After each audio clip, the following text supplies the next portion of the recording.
Video में बात करेंगे खारश स्कैबीज के बारे में। स्कैबीज एक ऐसी खतरनाक किस्म की डिजीज है जो एक पर्सन से दूसरे पर्सन को बहुत तेजी से ट्रांसफर होती है।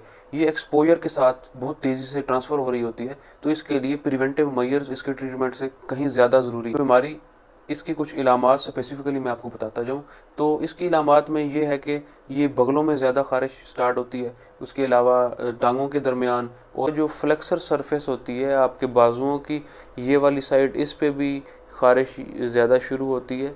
तो ये कुछ इब्तदाई इसकी इलामात हैं जिनसे ये ज़ाहिर हो रहा होता है कि आपको ये जो खारिश की मर्ज़ है ये लाक होने जा रही है। तो आप टाइमली इसका जो ट्रीटमेंट है वो आप शुरू करवा लें, तो आप इसकी मज़ीद जो कम्प्लेक्सिटीज़ हैं उससे आप बच सकते हैं। इसका ये घर में एक से दूसरे को लग सकती है। इसी तरह बच्चों में देखने को ये आया है कि वो स्कूल में उनका क्लोजनेस लेवल ज़्यादा होता है बच्चों का, तो वो उनसे एक बच्चे से दूसरे में ट्रांसफ़र हो जाती है।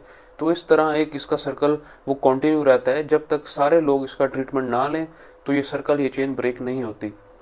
तो इसके लिए आपको चाहिए यही है कि अगर घर में एक पर्सन भी इससे इन्फेक्ट हो चुका है तो ट्रीटमेंट सब पे मस्ट है, क्योंकि इसके सिम्टम्स को अपीयर होने में थोड़ा टाइम लग जाता है। एक्सपोजर से सिम्टम्स अपीयर होने में सम टाइम 10 दिन भी लग जाते हैं। तो आपको चाहिए यही है कि बर वक्त जैसे ही एक पर्सन आपका फैमिली में डायग्नोज हुआ है तो आप बर वक्त सब पर्सन फैमिली के इसका ट्रीटमेंट कंप्लीट करें।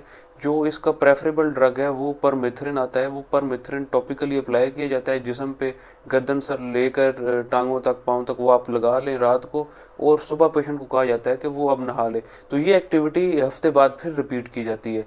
अगर इसके साथ कुछ और सिम्टम्स कुछ ज़्यादा सीवियर आपको देखने को मिल रहे हैं तो आप ओरल जो एवरमेक्टिन ड्रग है, आप वो एवरमेक्टिन भी प्रेफर कर सकते हैं according to the patient weight, calculated dose में।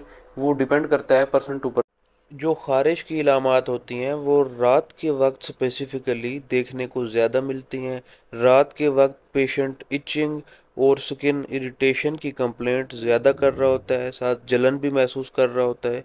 तो उसकी वजह यही है कि जिस्म के अंदर, खून के अंदर जो कॉर्टिसोल का लेवल होता है वो रात के वक्त कम हो जाता है। तो वो इसलिए ये प्रॉब्लम्स ज़्यादा देखने को मिलते हैं। अगर ख़ारिश की इलामात ज़्यादा हों तो कैलामीन जी लोशन वो आप स्किन के ऊपर अप्लाई कर सकते हैं, वो एक सूथिंग इफेक्ट देगा। का एक और मसला ये है कि ये जो स्किन के ऊपर वाली लेयर होती है, ये जो स्कैबीज है ये यहाँ से ये स्टार्ट होती है। ये पैरासाइट यहाँ पे जाके अपने जो एग होता है वो हैच करता है, और इधर से वो अपना जो डिजीज़ का पैटर्न है वो यहाँ से स्टार्ट कर रहा होता है।